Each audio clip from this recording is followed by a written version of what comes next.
नमस्कार भैया, कैसे हैं आप लोग।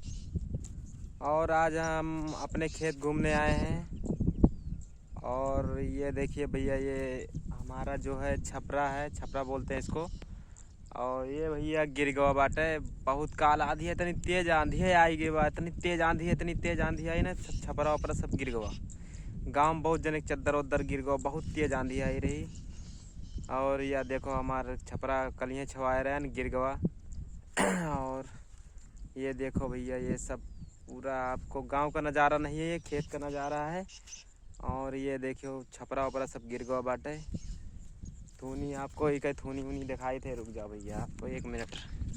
यह देखो सब थूनी थाना हुआ छावारा छपरा उलट के यही खेते में आई गया। इतनी तेज आप लोग जान सको, इतनी तेज आंधी आई रही। और इस ब्लॉग में आप लोग यही हम दिखाना था। और आप लोग वीडियो को सब्सक्राइब कीजिए, अवधि कॉमेडी 2 त्यागी ब्लॉग वीडियो को भी सब्सक्राइब कीजिए। आप लोग सपोर्ट कीजिए और चैनल को सब्सक्राइब कीजिए, लाइक कीजिए, शेयर कीजिए, कमेंट ज़रूर कीजिए। नमस्कार भैया।